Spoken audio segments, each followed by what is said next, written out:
আমি আপনাদের বলতে চাই কেন আমি ইসলাম বেছে নিয়েছি। আমার কথা একটু শুনুন, কারণ আমি জানি এই ধর্মটা নিয়ে অনেক মানুষের মনেই ঘৃণা আছে। কিন্তু আপনি যদি নিজে থেকে একটু পড়াশোনা বা খোঁজখবর নেন, তাহলে বুঝবেন ওসব ফালতু কথা শুধুই প্রোপাগান্ডা। আমি এমন একটা পরিবেশে বড় হয়েছি যেখানে আমার পরিবারের অর্ধেক ছিল ইহুদি আর বাকি অর্ধেক খ্রিস্টান। ইহুদি ধর্ম নিয়ে আমি খুব একটা বেশি কিছু জানতাম না। আমার বাবা ইহুদি হিসেবে বড় হয়েছেন, তিনি হিব্রু ভাষা এবং ওসব হাবিজাবি অনেক কিছুই জানতেন, কিন্তু তিনি আমাকে সেসব কখনোই শেখাননি। অন্যদিকে আমার মায়ের দিকটা ছিল খ্রিস্টান। আমি বাইবেল স্কুলেও গিয়েছিলাম, এরকম আরও অনেক কিছু করেছি, কিন্তু মন থেকে আমি কখনোই ওসব বুঝতে বা বিশ্বাস করতে পারিনি। এর পরের কথায় আসি, আমি টুইটার বা এক্স যে নামেই ডাকুন না কেন, সেখানে আমার পথ চলা শুরু করি। আমি এক স্রষ্টা নিয়ে কথা বলা শুরু করি। খ্রিস্ট ধর্ম নিয়ে আমার মনে নানা প্রশ্ন জাগতে থাকে। তখন অনেকেই আমাকে বলল, তোমার ইসলাম সম্পর্কে জানা উচিত। আমি ভাবলাম, আচ্ছা ঠিক আছে, আমি সেটাই করলাম। ইসলাম নিয়ে আমি যা যা পড়েছি তার সবই আমার কাছে খুব যৌক্তিক মনে হয়েছে। স্রষ্টা একজনই, যিশু স্রষ্টা নন, আর এটাই আমার কাছে বেশি যুক্তিসঙ্গত মনে হয়। স্রষ্টা যদি একজনই হন, তাহলে আমরা কেন দুজনের কাছে প্রার্থনা করছি, যেমন যিশুর কাছে? আমার কথা ভুল হলে আপনারা আমাকে শুধরে দিতে পারেন, কিন্তু আমার কাছে এটা মোটেও যৌক্তিক মনে হয় না।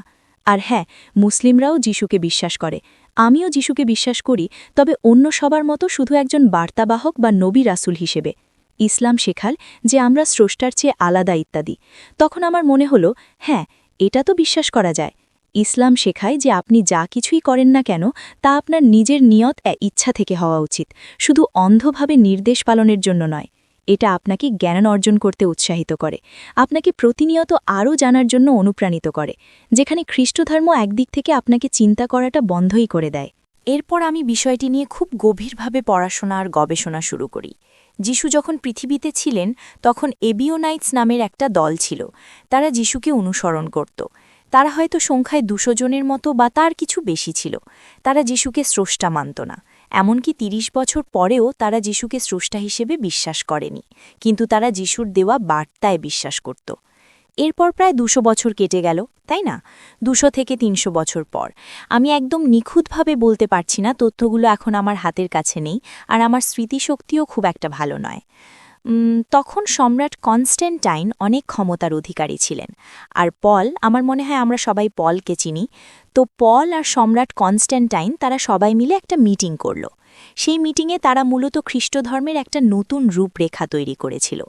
যিশু যে স্রষ্টা, পলের এই ধারণাটাকে তারা গ্রহণ করল, আর সেটাই আজকের দিনে খ্রিস্টধর্ম।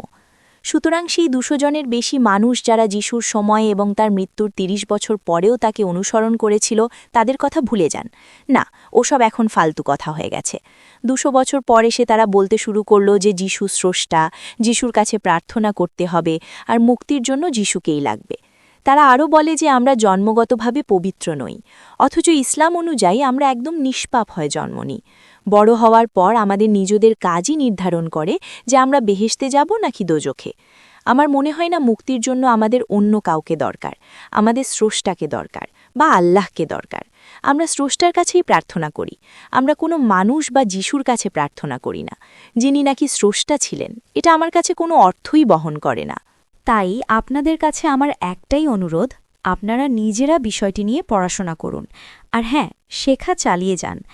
অনলাইনে যেসব প্রপাগ্যান্ডা দেখেছেন তার উপর ভিত্তি করে হুট করেই আমাকে বিচার করতে বসবেন না, কারণ ওসব স্রেফ আবোলতাবোল। তাই হ্যাঁ, শুধু স্রষ্টার কাছে প্রার্থনা করুন। খেয়াল রাখুন আপনার নিয়ত বা উদ্দেশ্যটা কোথায়। শুধু কেউ বলছে বলেই কিছু অন্ধভাবে অনুসরণ করবেন না, নিজে খোঁজ নিয়ে দেখুন, দেখুন এটা সত্যি সত্যি আপনার মন সায় দেয় কিনা। কারণ ইসলাম, আলহামদুলিল্লাহ, এখানেই আমার হৃদয় প্রশান্তি খুঁজে পেয়েছে, এবং এটা বারবার আমার কাছে প্রমাণ করে যে এটাই সত্য। যখনই আমার মনে হয় আচ্ছা, হয়তো এটা ঠিক না, কিন্তু তারপর যখন আমি আরও গভীরভাবে পড়াশোনা করি, তখন মনে হয় ধুর, এটাই তো সত্যি। আর তাছাড়া কোরআনে প্রচুর অলৌকিক বিষয় বা মিরাকেল আছে। আর হ্যাঁ, যদি আপনাদের কোনো প্রশ্ন থাকে তাহলে ঘৃণা ছড়াবেন না, বরং প্রশংসা করুন। না, আমি স্রেফ মজা করছি। শুধু খোলা মন নিয়ে বিষয়টা জানার চেষ্টা করুন, এটাকে ভুল প্রমাণের উদ্দেশ্যে দেখতে যাবেন না। মানে আপনি চাইলে দেখতে পারেন, কারণ শেষমেশ এটা আপনাকে ভুল প্রমাণ করার কোনো সুযোগই দেবে না। সবার জন্য ভালোবাসা ও শান্তি। বিদায়।